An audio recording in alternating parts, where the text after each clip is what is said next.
Okay, so the topics that I want to talk about are, okay, so first, what are the, sort of, I'll say 4 most common things we do with statistics as scientists, okay? So the first one I would say, I'll call point estimation. And that means that I have some theoretical parameters, and I would like to estimate the best value of those parameters given some data. Okay, so what we heard about in the last lecture from Michael was this least squares fitting type of approach, and that was a way of getting some, the best fit parameters of your model given the data, right? By fitting lines and things like that. So that's what I mean by point estimation. Sometimes you might just call it fitting. Okay, fitting. The next thing, which was related and mentioned last time, is goodness of fit. So I have some data, I fit my model. How good does the model describe the data, right? And I want to quantify that, so that's a common question. The other things are, well, in the point estimation, there was sort of like a space, and I'll call it data for my parameters. I get some best estimate. And Mike was drawing these kinds of things, these like contours around this best fit point. So this, if I sort of abstract this idea of like there's a region of my parameter space that's compatible with the data in some way, I want to talk about those things. So how do I draw that region? So those will, and the statisticians will call them confidence or credible intervals. So how do I make those things? An example of this that's not 2D is like a 1D problem. Like I want to know how much signal there could be. So in particle physics, we set upper limits on theories of new physics all the time. So the question is how much, supersymmetry could be allowed to be produced at the LHC that's still compatible with my data. And I can put an upper limit on the amount of supersymmetry that's there. And for astrophysics, there's like, maybe there's a point source there, but the flux is too low. What is the upper limit on the flux that is compatible with what I just looked at, right? So that falls into this. So this could be things like limits and other terms, okay? And then the last one, which is kind of the typical thing that you learn about in middle school, are hypothesis tests, right? So these are like sort of the 4, I think broadly, the 4 things that we do. So I have a null and maybe an alternate hypothesis or something. I get some data, and then I want to decide if I'm going to keep or not this thing. So fine. So these are, I want to try to say something about all of these. I don't know which ones we'll get through. So I'll just kind of make a few points. Okay. So first, I just want to say a little bit on notation. So since since we're a bunch of physicists, I'll just talk about, let me talk about special relativity real quick. If I do something like this, if I write something like that, for those of you that know how to read that, you know that this is a Lorentz invariant quantity, right? It's manifestly Lorentz invariant because of my notation, right? I don't need to know anything else. The way that I wrote it down makes that clear, okay? So I think it's a very good practice to try to avoid, different things, to think about the data. When you write it down, I will always use Roman letters, X, Y, Z, things like that. And for the parameters of my theory, I will write things, alphas and betas and thetas and mu's and stuff like that. Okay, so Greek letters for parameters. And when you do, and then I'll think of the, the distribution of my data. I'll mainly write this. Okay, sorry. So this is the thing that, this is our job as physicists, is to compute this thing, right? Given some theory, I'm predicting the distribution of some data, right? That's what.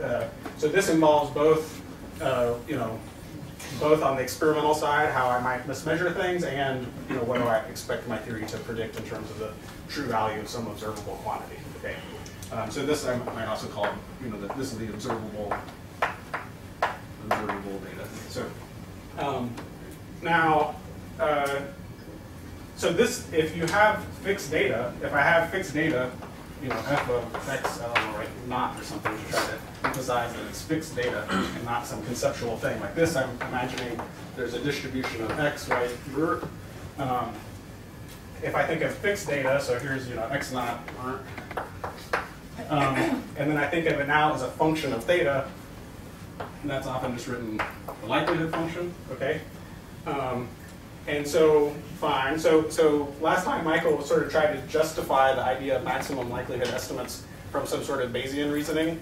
I will criticize that just a little bit, but I think in some sense it's good enough already, right? I just want to ask the question, what value of the parameters, gives me the model, which is the most likely to predict the data that I have, right? So like, good enough. I don't know. I don't need any more, motivation in terms of why that's a good thing to do.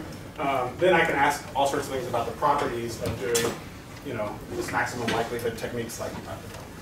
Okay, so there are a couple of things about properties that we should mention here. First is if I change to if I rewrite my theory so that I want to think of, I want to go from theta to, I'll call that phi, which is a function of theta, because I'm just going to reparameterize my theory.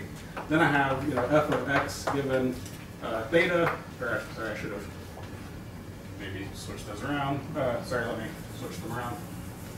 I have theta, and then I want to think of theta as a function of some other set of parameters, and rewrite that way. It's easier to see. Okay, so this is, f of x given now it's just composition, right?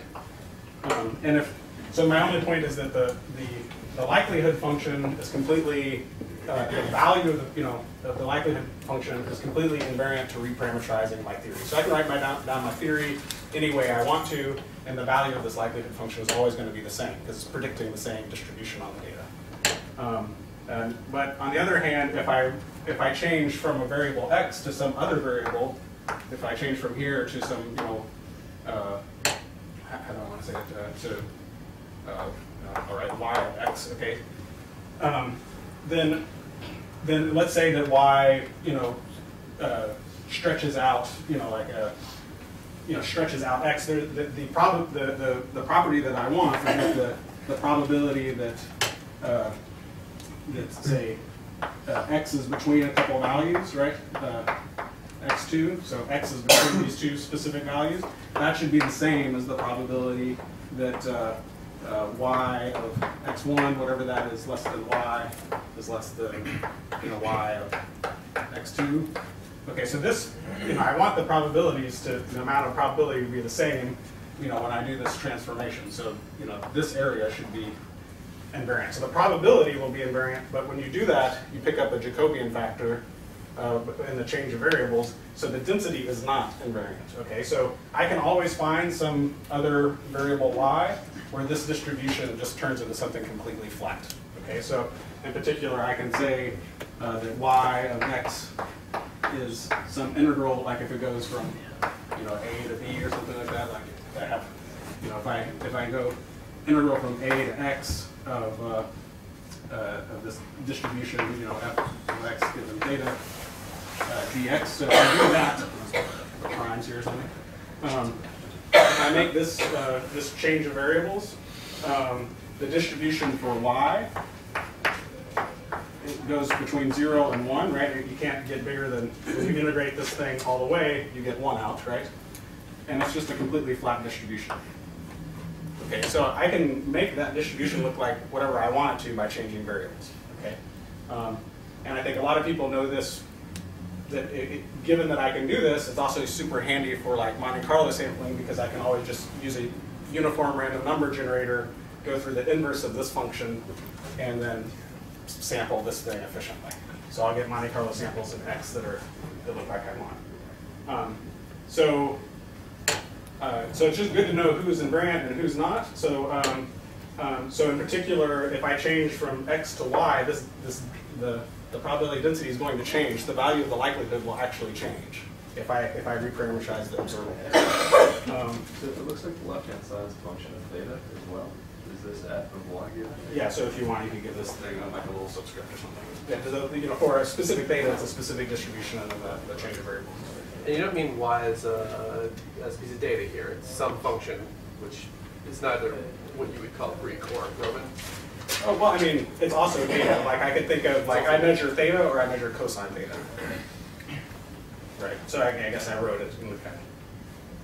Okay, change back to Greek again. That's cool. Wait. Oh, sorry, yeah. I can think of x or cosine. Yes, sorry. Yeah. That's sorry, angles, yeah. Okay. I'm still a physicist more than a statistician. So yeah, so, okay. So one of the things that I just want to get at is that if I think about, okay, and this will be, I guess, one of the things that I'll say about, so let me write down Bayes' theorem real quick, and then I'll just say like one of the tidbits that I want to say about Bayes' theorem.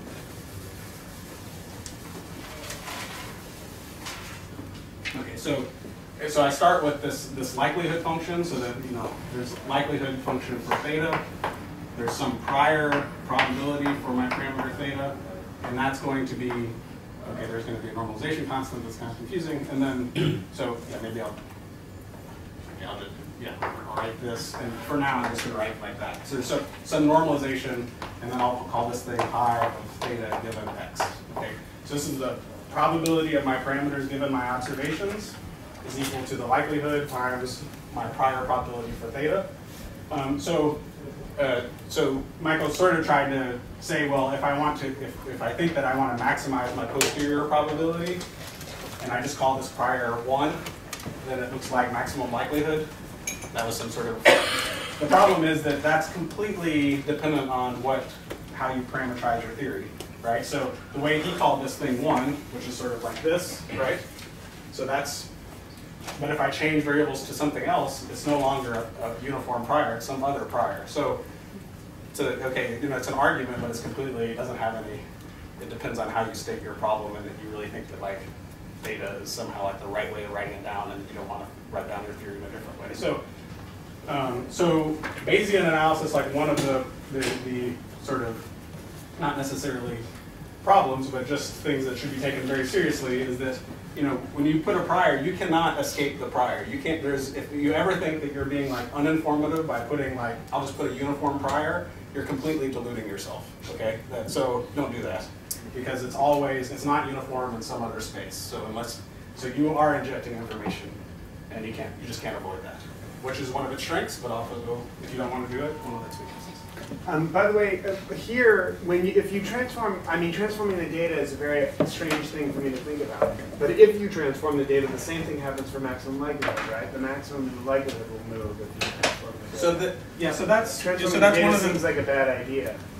Well, but you never know, like, right, but we transform the data all the time. We do, right? right. And it should be, so the probabilities are invariant. So somehow it shouldn't matter. Right, but the maximum of that function, if you're taking the maximum of that function, that I can move. So what you'll have is like f of x, given theta, if I, let me write it like, dx, that's going to equal f of x given theta, and I'll just do the trivial, dx dy, right. And if I want, I can think of this thing as like, x of y, x of y, and then I can call this whole thing some new distribution on y given theta, right? So this is the Jacobian factor that I'm talking about, so that's how you transform from one to the other. So if I transform my data, the value of the likelihood will change. And the location of the maximum will also change. Because you can put an arbitrary feature. Well, just you should pay attention. No, but that's not true. That's not true. That's my whole. Wait, but if I can make dx, dy this is a factor that does not depend on theta. Oh, I see. If you do the transformation, so this is the thing that I wanted to say, is that f of x given theta 1 over f of x given theta 2, a likelihood ratio, that Jacobian factor cancels. Right. So this is important, I guess, is that likelihood ratios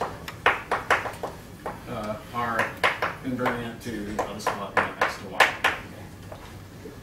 So that means that the maximum is not going to, it's well defined. Yeah. Provided that transformation doesn't depend on your latent variables, your model parameters. Right. Okay, so, fine. So it's, I think it's very important, I don't know what I have to say other than to keep track of like, it's good to know what's invariant and what's not invariant in general. And okay, so, but the end point is going to be that Bayesian analysis depends on how you parameterize your theory to some degree. Maximum likelihood stuff does not depend on what your observables are, and it's also invariant to reparameterizing your theory. And so that's good, I guess. Okay, so is that fine? Okay, so yes. So if we assume that the prior is uniform, it's uniform in some specific metric. then won't it result into just maximizing the likelihood? Because in Mike's lectures, eventually it seemed that he was doing the same thing. It was just maximize your f of x and Right. So whatever, some normalization. If the prior is uniform in theta, so if this is 1, then in this particular space, the maximum likelihood will also be the maximum of this posterior distribution, right? But if I go from here to some other set of variables, phi given x, if I change variables, this will be L of phi, I think it is theta. This will be the same number, okay? And then I'll have this pi of theta, and then I'll have a Jacobian factor that's like d. Sorry. Yeah. That's right. So I'll pick up a Jacobian factor, and this thing is different. So the maximum likelihood. So if I wanted to say that, if I wanted to call this whole thing 1, I would maximize to a different spot. So, if I change variables consistently, I say I really believe this is the right prior, and I change variables, I'll get the same answer. But if my procedure is my prior is 1 in whatever space of coordinates that I'm working in, that is not invariant. So you'll get different phi's, and then if you change back the thetas, they'll be different than what they would have been had you started at the original place, called phi 1.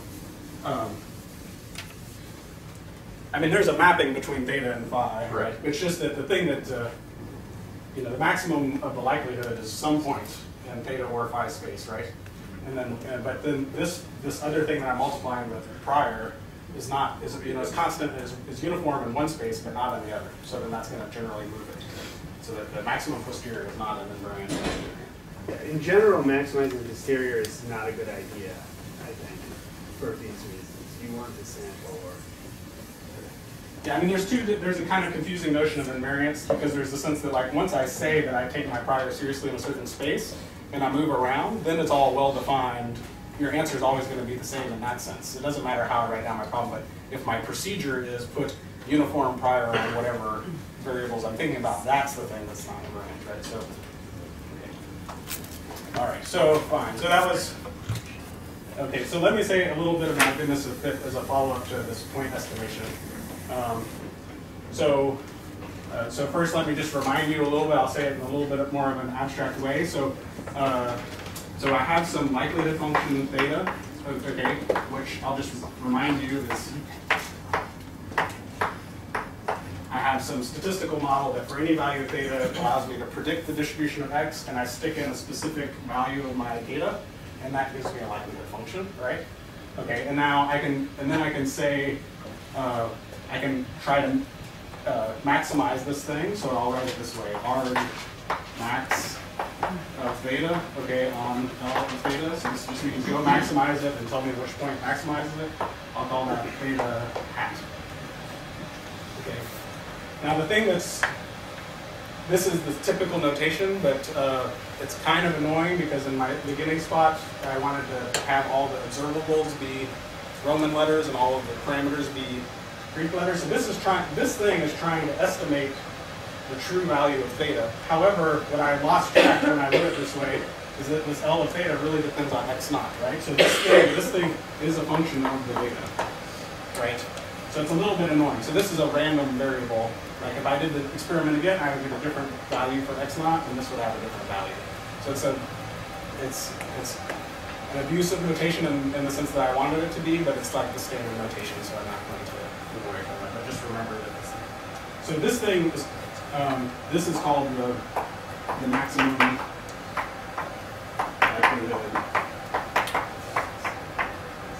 estimator. Okay, and I'll talk about other kinds of estimators and maximum likelihood estimators, the properties of them, and the great things, and then also hopefully completely confuse you at the end. So whatever, that's this. So this is what Mike talked about in a specific context where this likelihood function could be written out as a linear function in theta, and the data, this thing was a bunch of Gaussians on each data point. So he talked about a specific sort of subclass, but you can just talk about it in general. Okay, so the thing that I wanted to say is that after he talked about point estimation, he also talked about goodness of fit.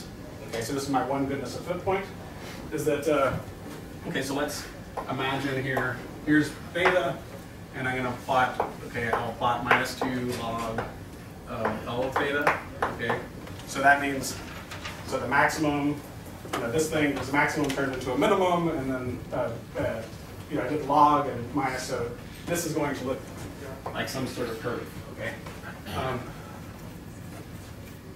going to make a completely side point about just, which you can ignore, that has to be sort of this mnemonic type suggestions, is that if I plotted this is sort of a little side note here, okay? If I made a plot instead of theta, and I did L of theta, it would look something like that, right? And this is very easy to confuse with thinking of it as a probability distribution, right? This is not a probability distribution. If you integrate it, you don't get 1, and it's like all of the mistaken Bayesian reasoning where I think of it as like a probability happens all the time. So if for no other reason, plotting minus log likelihood is a good idea because you would never look at that and think it's a probability distribution. Okay?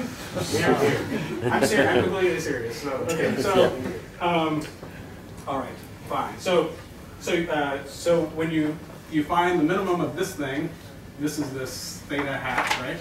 Okay. So if I had different data, so this is theta hat for x naught. If I had different data, the whole curve would shift, and the best fit point would be somewhere different. And okay. So when you work with, so one of the points that Mike made was that this quantity has this sort of,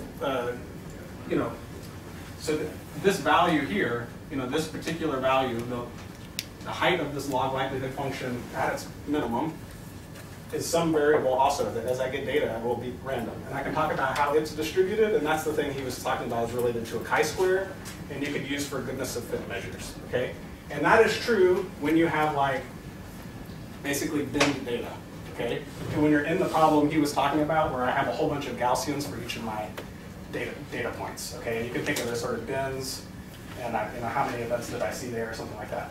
However, so this is my point, I'll write it in big letters, is that if you do an unbinned fit, so unbinned, 2 ends, binned, can't spell, unbinned, maximum likelihood,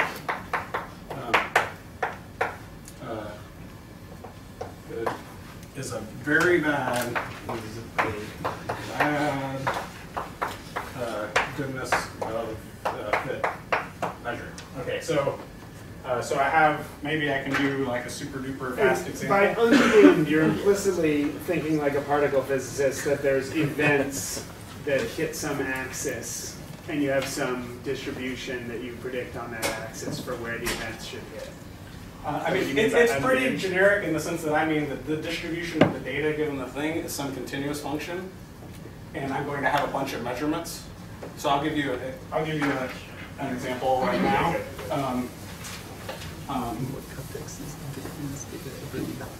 So let's just talk about let's talk about exponential decay or something like that. Okay.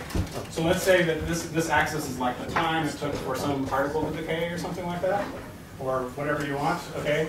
So let's and I'm going to be fitting a model that looks like, so my f of t given tau, my lifetime is whatever 1 over tau e to the minus t over tau. Okay. And I put my tau in that place. Yeah, so that what am I trying to say? Okay, now let's consider so this is my model, some following exponential. And I'm going to consider 2 different data sets. So one that looks like, I think of it, as looking like some sort of, there we go, looks better. I'm drawing it in a binned way. Like I made a histogram, but you should think in the background that there's actually a whole bunch of, there's a whole bunch of data points sitting along this axis. And I'm just drawing it that because it's easier to see roughly how it's distributed. But when I actually do my test, I'm going to have unbinned data. So that's like case one, and then I'll just show it a shot. And the other case I'll imagine is that the data looks like, like this. There's like, a kajillion bins, a kajillion events in this bin, nothing, nothing, nothing, a kajillion events in that bin. So this is, hopefully, would you consider an exponential a good fit to that data? No. No, right? And the situation for my two different data sets is that they both should have the same mean time. Okay, so there's, like if I sum over, the t-bar, t-bar is equal to t-bar for my two different data sets. Okay. So intuitively, if this was my data, the exponential fit should be a bad fit. Okay, so what's my likelihood is going, this is my distribution, my likelihood is, my likelihood for tau is just going to be a product from I equals 1 to n of, whatever, 1 over tau e to the minus ti over tau. Okay, so I have a whole bunch of events and I'm doing the product of them. So this is where you see it's unbinned because ti can be anywhere. So then my log likelihood for tau minus log likelihood, I'll not worry about the 2. Okay. So this is, out in front I have minus log tau with another minus sign, so there's minus log tau, and then I have plus the sum, I 1 to n of ti over tau. Okay. Now, fine, and then I can sum this thing up, and I'll call it n, tau bar over, n t bar over tau, average data sets. Okay. So then I can take the derivative of this thing with respect to tau to try to find the minimum of the likelihood. Okay, so so the first part gives me, so if I do d by d tau on this minus log likelihood, I get 1 over tau plus minus n t bar over tau squared, right? And I want that thing to be 0, so then I can just sort of forget about one of the taus, and then I can move that thing to the other side, and I get whatever that my tau hat is equal to, n.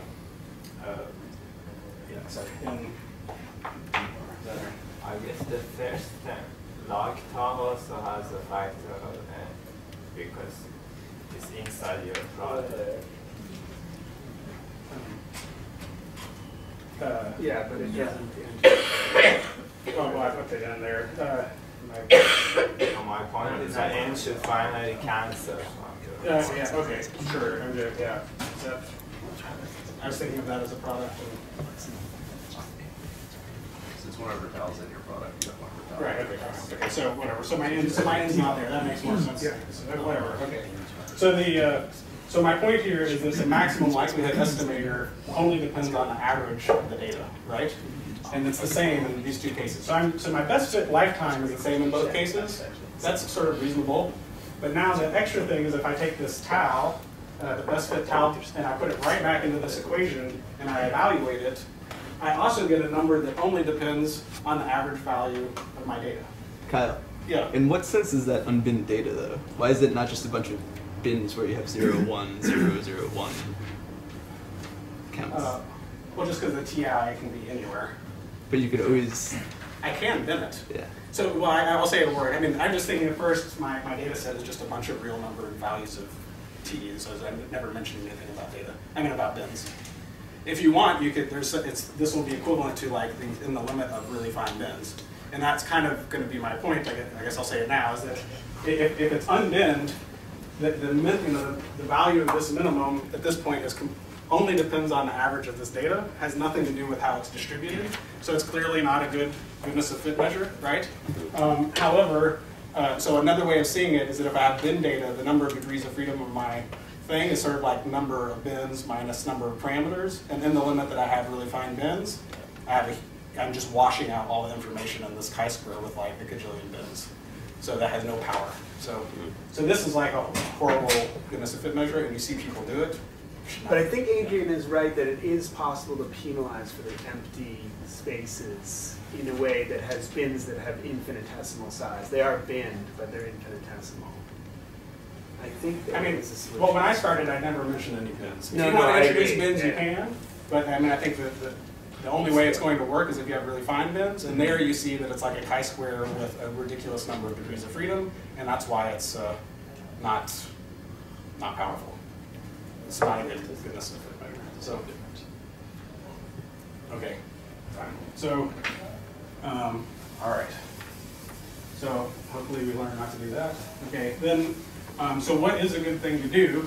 And that will, I guess, maybe I'll just say in words, and then we'll see if I can kind of come back That's to still it. a fine technique for parameter estimation if I have a model that I want to understand, right? I can still use it. Yeah, so that's kind of what I want. Yeah. So what? Yeah. So let me. Okay, so let's pause. So one is that the parameter estimation is sort of point estimation, and that's fine. This and maximum likelihood estimators are good. The value of this function is not good for telling you if your model describes the data well, because when you do maximum likelihood estimates, you're sort of assuming the model is correct, and then you're saying what point in this parameter space is the best. It just, whether or not the model is correct is just not a question you can ask. So goodness, it's not surprising that goodness of fit is sort of meaningless at that point.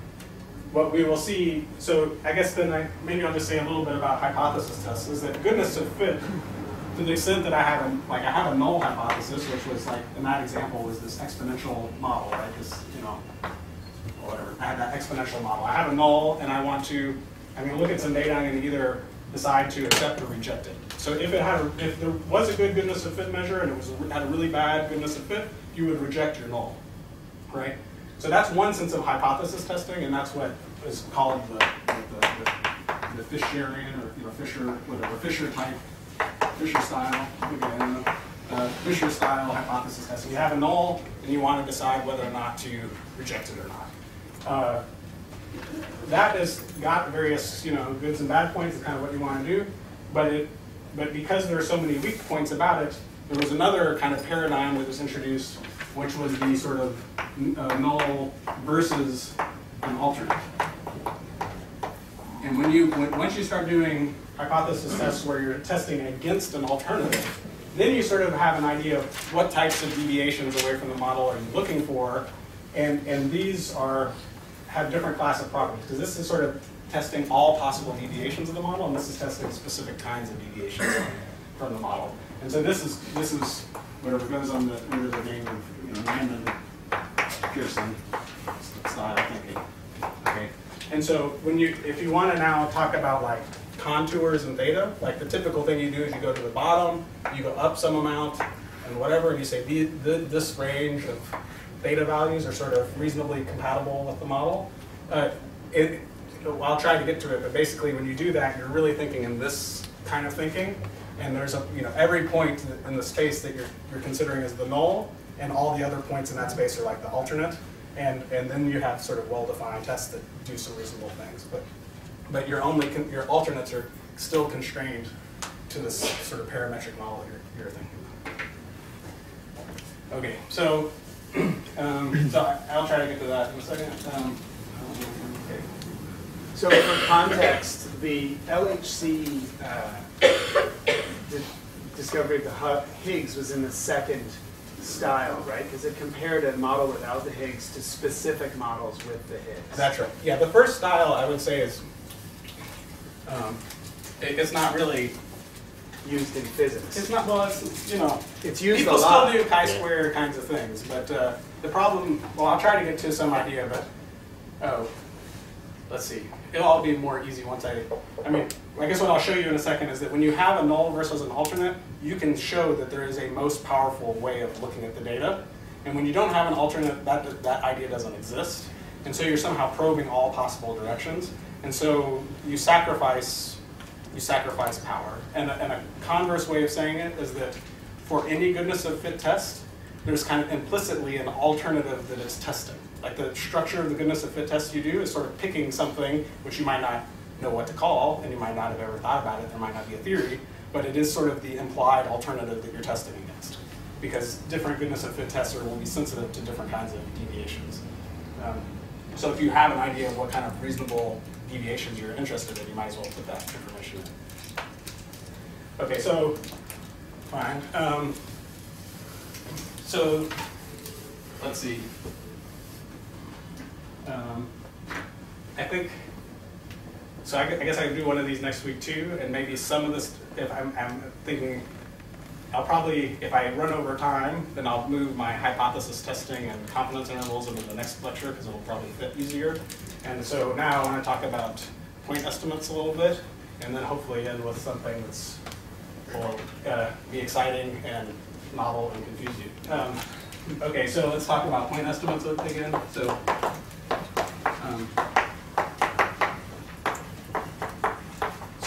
in some ways, these are kind of the simplest thing that you can do with your data, right? Is that I just want to, I want to try to figure out, that the idea is that there's some true and unknown value of this parameter theta. I don't know what it is. I'm going to get some data, and theta hat of x is going to be my estimate of a true theta. That's what I'm trying to do. Right, so then, and I'm not talking about maximum likelihood, I just mean more generally, okay? More generally, I want to do that. So, so let's just think about a few things. So like, let's say I have some, I have a histogram or whatever, I don't know. And I just want, for some variable x, and I want to imagine like what is the true mean of whatever the distribution that's making this theta is. The simplest thing that I can do is use x bar, right? Like 1 over n of xi, right? That's a way of estimating the mean. Okay. There are also I could also, instead of using that, I could try to do some sort of fit. Right? I could fit all of the data, but maybe I'd be worried about outliers and things like that. So maybe I only fit in some restricted range. Each procedure that I'm going to apply to the data is one of these things, right? And they will, given the data, they will all give me out some number. So they're all different kinds of estimators.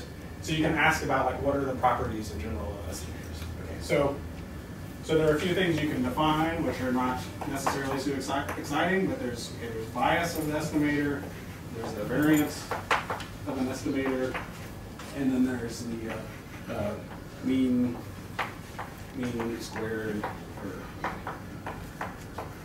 There's those three different things, and so the bias, and I'll write them this way. So the bias of the theta hat given the true value of theta, the variance of theta hat given the true value of theta, and so again, these are like all conceptual ideas. It's not like, these are not things you can compute on the data you have, right? You have to imagine some model that is producing your data, and then you'll be able to calculate these things. So the bias is just going to be, so you can write it a few different ways. I'll use this so this is the average value of theta hat minus the true value of theta. Okay, so that's pretty easy. So here you have to imagine that when I write this expectation, so I'll just write one of them because I don't want to keep doing it over and over, the average is over the data, right? So I'm integrating dx, I have some probability distribution for getting that data, and then there's the thing that I want to compute, theta hat of x. Right? That's what I mean by, that's for the expectation, so there's all of that, and then minus theta. Okay. So whenever I write expectation of something, it's always integral over the data, the density, and then whatever the thing is that you want to get the average of. Okay, so the assumption is that there could be many data sets. To calculate these, you're going to have to assume there could be many different data sets you could have seen, but that the parameters are fixed. Yeah, so that's right. So the bias of theta hat given theta, so I have to specify what the true value is. So there's the true value, and then I get And then for that thing, I have a prediction of how the data should be distributed, and I'm taking an average of the of that. So, and it doesn't the bias is not necessarily a number. It can depend on what's going on. So, I mean, if you can imagine that if I have some parameter space with like hard boundaries on it or something, and if I'm really close to the boundary, the things might get biased in some way, because like my ellipse would have to be out here or something. But if I'm out in the middle, my ellipses will be nicely centered or something. So, okay, so we can talk about different examples. But, sure. So. So let me, I don't know.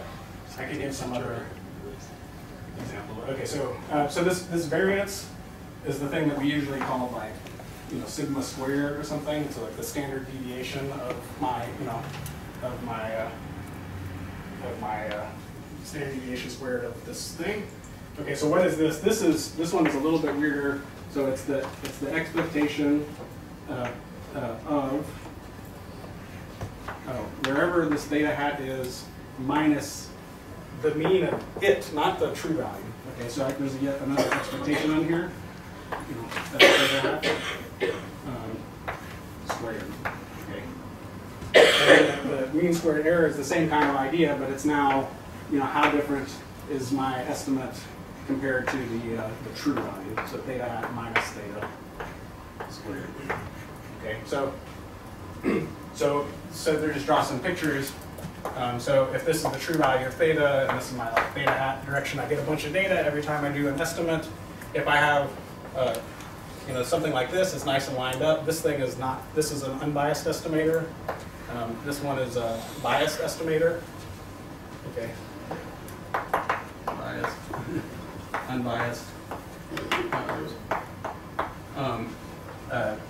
This one has a broad, a broad variance.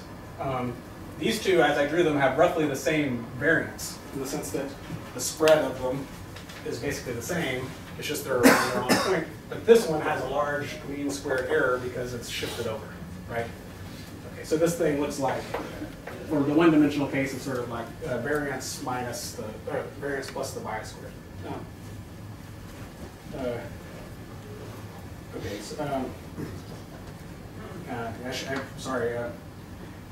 The way that I wrote them, they look kind of one-dimensional. If you want them to be higher dimensional, this thing is like, the mod, whatever, the mod, like how far away, and sort of just adding in like Cartesian coordinate type things, how far apart you are. And this one turns into the covariance where you just have like the i's and j's difference from each other. You can also do a covariance version of mean squared error too. Sure, yeah. Okay, so fine. So those are these properties. Hopefully they're somewhat intuitive. Now, you might just say, I don't give a rat's ass about these properties, right? I mean, these are just they're the obvious things to ask, and they were historically the things that people knew how to compute.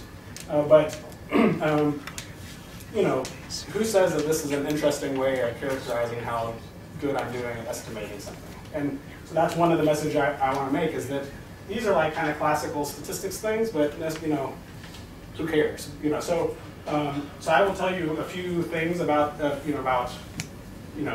who can do well or not well that are related to these classical properties, which are things that you should know about, and then I'll try to say something a little bit more abstractly about a general framework for thinking about how good your statistical procedure is doing for whatever decision you want to make. Yeah. So you say with the plan estimators, you have the true yet unknown value. How do you compute these things if it's true and unknown?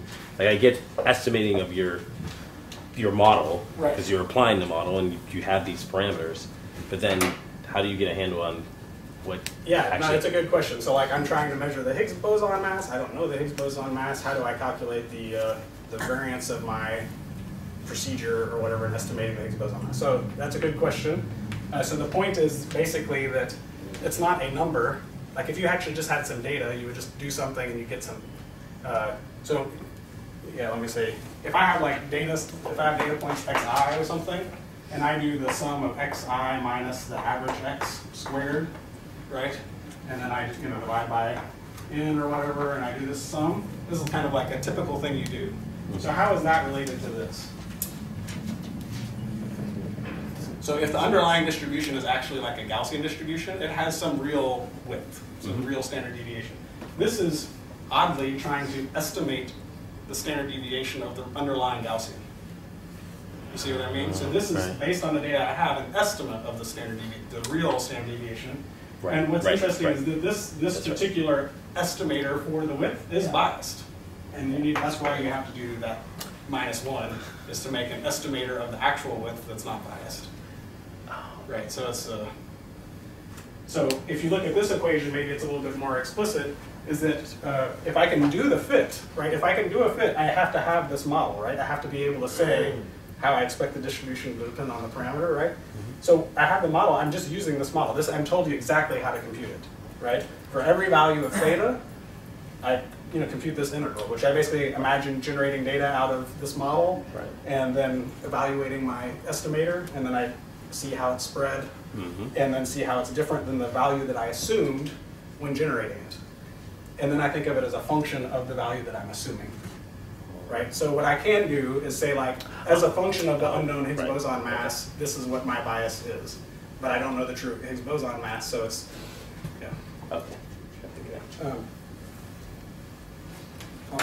One thing that we are concerned about, especially in astrophysics, is that all models are wrong. And we're always fitting models we know to be wrong. Right. And I don't understand how we decide whether we're happy about our bias and variance, given that we compute them using models we know to be wrong. I agree. So, I mean, it is a general problem, right? So, to the extent that this is a way of estimating something that just depends on the data, that's, I think, gets a little bit into these ideas of bootstrap, where you take the data and you don't necessarily assume, you sort of use the data as if it's a model in a way, and you approximate these integrals by just reusing the data over and over in different ways. And then there's all sorts of variations on a theme in terms of parametric bootstrapping and all this kind of stuff. But I agree completely. So let me just ask, do we have a lecture in the series that's going to do bootstrapping? Yes. Yeah, that's good. 2 weeks. Okay, excellent. Okay, so you got to give me, I started 5 minutes later, so give me 10 minutes and then I'll be done. So here are these things. So let me tell you about some kind of theorems and some interesting things, and it'll hopefully be entertaining. So the first one, if I care about variance, and I think that this is actually a good measure of how well or I care about any of these things as good measures of how good my estimator is doing, I can, so first there's this pretty impressive theorem, okay, which says that so let's say that first I'm just not going to consider estimators that are biased, okay, because I think that that's bad. Physicists hate bias, okay. So I'm going to, so for unbiased estimators, whatever, the variance of theta hat given theta is bigger than or equal to 1 over, maybe I should write this as sort of covariance or something. I'll try to write it more ij. The covariance is greater than or equal to this thing, which I'll some other matrix. Okay.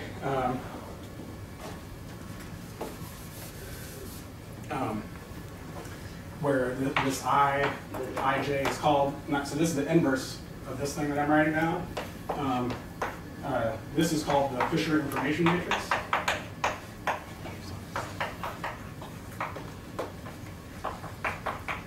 Okay, and it is equal to whatever. Okay, due to expectation of minus t by d theta I log L theta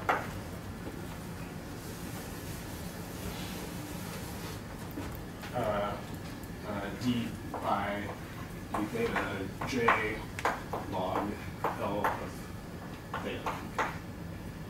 And that expectation is given theta. Log L of theta, that says? Yeah, log L of. No, before, the same thing. It's the same thing. So I have a log likelihood function, and I take a partial derivative and another partial derivative. Okay, so this thing is something I can compute. What's weird is so for a given data set, I have a likelihood function. I take these derivatives. This gives me a particular element of my matrix. And then I have to imagine doing that over and over and over again for different data sets. This expectation is just as before. I imagine using my model to generate my data. So it's kind of an expensive thing because it's like an integral over data of second derivatives of the log likelihood function. Okay, in some cases you can just compute it. Anyways, if you have this quantity, then the inverse of this thing puts a lower bound on the covariance of any unbiased estimator, which is pretty crazy kind of statement that you can make that, that you can say that. So there is some sense in which if you're trying to, come up with a better, way to estimate your cosmological parameters or something, there's some point at which there's just no use working any harder, right? And so if you have a way of estimating your parameters that achieves this bound, it's called this is called the minimum variance bound. Okay, and there are a lot of papers in cosmology talking about minimum variance bound estimators for blah blah blah. Okay, and this theorem is called the Cranmer bound, and they misspelled Cranmer.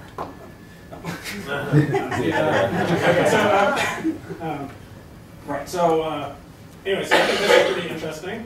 Okay, and now, so this is there. Does this bound always exist? Is there can you always meet it? Yeah. Can you always shift to some space in which? I don't think so. I think that I think that the statement is that if you have if your model, the f that I've never written down here, but it's embedded in there, belongs to quote the exponential family, then it has these things called sufficient statistics, and then you can always meet the bound, and I think that's an if and only if thing, but I'm not 100% positive. But there's a weaker version of that. So let's ask, this is all general, right? So what are the properties of maximum likelihood estimators, which are like the most well-known ones that are used a lot? So maximum likelihood I can't write now. Okay, estimators. So there's the notion that on a specific data set, it could be biased and it might not achieve this bound for a specific size. But if you can take more data, it's the same theory, but I can take more data. So there's a notion of asymptotic properties. So like so more data, so in the limit of more data is what I mean by asymptotic. Okay, and you can make it more precise, obviously. So asymptotic. So the maximum likelihood estimator is asymptotically unbiased and asymptotically minimum variance bound. So that's about as good as you can do. I mean, and it's like complete, it's not problem specific, right? Maximum likelihood is just like a well-defined procedure that's easy to code up in a general way. So it has these very nice properties. So if you have a lot of data, you can be comfortable that you're doing a good job with maximum likelihood estimators if the thing that you care about are bias and variance. If you care about other things, like should I build the next big collider or something like that, then no one's saying that this is a good way to do it. But just to ask you to expand on that a little bit, this is when I'm giving people advice, one of the main reasons I give them advice to do maximum likelihood if they're kind of lost about what to do. One of the main reasons I give them advice to do maximum likelihood is at least it has good properties in some situations. And so if I was giving this lecture, I would say that a good take-home message is, if you don't really want to think about it too hard and you just want to measure a parameter, do maximum likelihood because you're going to get these properties in the long run. I agree. Yeah, and no one is ever going to make fun of you for doing maximum likelihood. So, if you try to come up with some other way of estimating things and you say beats this bound, people will make fun of you. Oh, by the way, a lemma from that is that if you're listening to a talk and you really don't like it, you can just say, Are you sure that saturates the Cranmer-Rao bound? And it's worse than mentioning magnetic field. Like, are you using the Lorentz gauge? Okay, so give me just a minute to say something that will hopefully be entertaining. And okay, so let's just talk about a very simple problem of I have some data that's like, it's like my data are, how do I want to write it? Okay, this is how I'll write it two different ways. So one way of writing it is that this is like how a statistician would write it, is that my variables x, and I'm thinking this is like some multidimensional x, are coming out of a normal distribution with some mean and then some variance, which at this point I'll just write it like this, where it's sort of a nice diagonal thing where you have the same width along every axis. I would maybe usually write it something like Gaussian of x given mu sigma squared 1. Same idea. This is just like the actual PDF explicitly saying data depends on something. That's how a statistician would write it. So I'm only going to draw in 2D. So here's x1 and x2. So here's the true point. So this is so that's mu, and I get a bunch of data points spread around in that space. Okay. So the what do I want to say now? So my goal is to, and this, let's take this as known, and I just want to estimate, the mean of this thing. Okay, fine. So what is a good estimator for the mean of this mu parameter given I have a bunch of data? Right. A really simple one is just to take x bar. Right. It's like 1 over n sum of xi, and I think of that as like in the vector sense. So that in turn, this is an easy way to do it, but this is also the maximum likelihood estimator. Okay, so this is, if you did what Mike did last time with least squares fitting, you will get the same answer. So this thing I will also call in this case theta at maximum likelihood estimator or something like that for this problem. It is, and this problem is unbiased. You don't have to do the asymptotic bit, and I want to ask the question about. I want to ask about mean squared error. If that's the thing that I'm going to be caring about. So, so I can, okay. So now I'm going to consider another super oddball estimator, okay? Or let me, actually before I do it, let's just, if I shift coordinates, what happens if I shift coordinates, like to here? So this is, so this is now my, these are my y coordinates and I shift by some factor a. All my data points move by some shift. This thing is like trivially just moves, and my best fit point just moves along with A, and it's all super straightforward, right? And as physicists, that's good, right? Because the origin is like completely irrelevant. All right, so now let's do something really silly, and it doesn't seem like motivated at all. Okay, so let's talk about this thing, theta. Okay, so we're going to take this point that we had before, and we're going to shift it like this: 1 minus m minus 2 over x bar sigma squared. Okay. So let's say that for this data set that this was x bar was right here. Okay. So what is that going to do? It's going to take, this is the direction from here to there, and it's going to pull it back down towards the origin, right? And so this is, so the, and m here is the dimensionality, so m is the dimensionality of my axis. Okay. So now, great. So there's some really weird thing, right? Now the fact that it's always shifted towards the origin, you can see right away that this thing is biased, right? I mean, if the original x, sorry, yeah, so here's theta James Stein. So if this one's not biased and you shift always in one direction, then the other one is biased. Okay, so what's amazing is that the mean squared error for this James Stein, this is what it's called, the James Stein estimator, given theta whatever, is always less than I think you can even say always less than the mean squared error for the maximum likelihood one. Sorry. So this oddball thing is always closer to the true answer, independent, and this statement is true for all theta. So I don't know where the true point is. I can pick a true point, I can generate some data. I take the obvious naive mean, and I shift to some completely arbitrary point, which is the origin, and that will always do better, which is like completely unsatisfying as a physicist, right? Well, maybe it calls into question mean squared error rather than the estimator.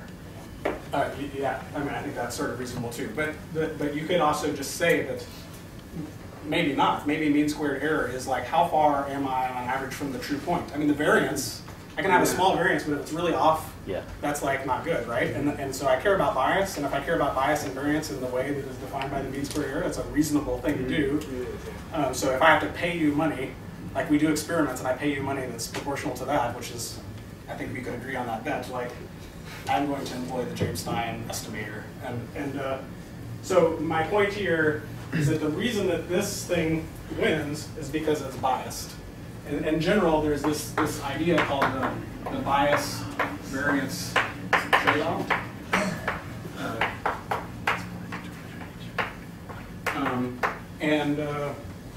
And it's super confusing and caused a lot of confusion at the time. And then it was re-understood a little bit later in terms of some Bayesian thinking and Bayesian decision making. And basically, so there's no time, but what I want you to know is that there's a whole literature out there, which is that you say what it is that you care about, and so let's call that your utility or your loss function.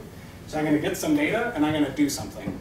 And then there's the true state of nature out there. And then I can calculate a number, which is some like loss. So like if the Higgs boson is actually there, and I get some data, and I say reject the Higgs boson, I lose $1 million, or something like that, right? So, or I'm going to do this experiment, I see something, so I go build the next experiment. And then I build it, take the data, and I don't find anything, I lost a lot, right? So you get to define whatever your notion of loss is.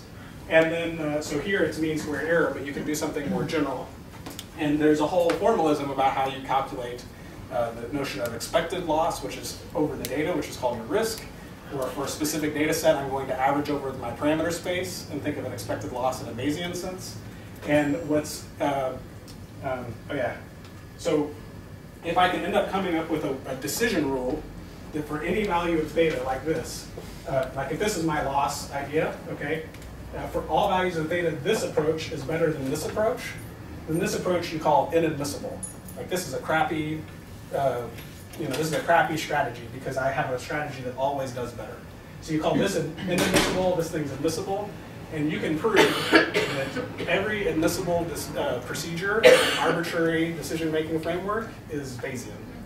And conversely, every Bayesian procedure is always admissible, which is pretty powerful, right? The thing that's the sort of fine print about that is that it is the sense in which every admissible procedure is Bayesian with respect to some prior, and that prior is a property of your utility function, not a property of whatever your degree of belief before you did the experiment. So it's a way of seeing Bayesian as a utility for making decisions, not as a utility for calculus of belief or something like that. So frequentists can also use it. I mean, it's a theorem, so it's also true for frequentists. So there, this idea of a prior is really just some like machinery that you use. So there's, okay, so it's super abstract, but I did want to somehow get to that point at the end because in the Bayesian frequentist debate, if you're going to like say a good reason for being a Bayesian, like that's probably the best reason I know. Yeah. And some of the issues of utility will come back up in this series when we talk about comparing models or choosing models. Right. I come back and talk about utility. So is this just an example, or is this actually used? This is an example. People actually use this JS estimator? So in general, this sparked a whole, well then people were like, what is going on? They understood this idea about this Bayesian reasoning and admissibility and not admissibility. And then they came up with a bunch of examples that always beat this. So this is also not admissible, but okay. And in the process of doing it, it led to this sort of field that's now called empirical Bayes and blah, blah, blah. So there's a lot of other approaches, but they were all came from this first observation. Can you give an intuitive reason why this works? I mean, I think I have one. Yeah. So yeah. I don't think I said it. This theorem that it's always true. Sorry, this is important. This is for m bigger than or equal to 3. So you have to be in more than 3 dimensions, and that's already like a huge hint. So it's a volume effect. So by shrinking towards the and this is why it doesn't really matter where you shrink. The main point is that you're taking your estimator and you're shrinking them towards some point. So this volume effect has been treated in a kind of asymmetric way, and that's why you win. So the generalization of these kinds of ideas are called shrinkage estimators, and they have to be biased. So they're biased, and so you're trading a little bit of bias for maybe a big gain in variance, and some kind of volume effect. So you said that no matter what, the admissible thing is going to be Bayesian? What do you mean by it's going to be Bayesian? Yeah, I didn't have enough time to like lay it out. Kind of, I can show you. I mean, the Wikipedia article on this is like pretty good. So if you look That's true for all of these things.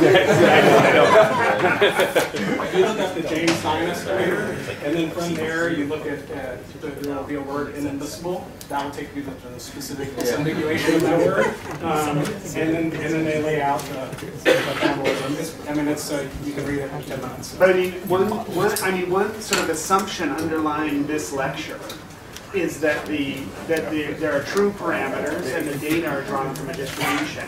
In the sense in which these estimators and these methods are Bayesian is that they do integrals over parameters.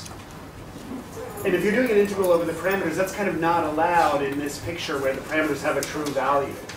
And here the integrals were all over the data. So they're Bayesian in the sense that they involve integrals over the parameters. If you're a true frequentist, like really a principled frequentist, you can never do an integral in the parameter space because there's no measure in the parameter space in which you could do sums. But the counter, that's normally true. However, with this example, what you realize is that I can rethink of this as a frequentist.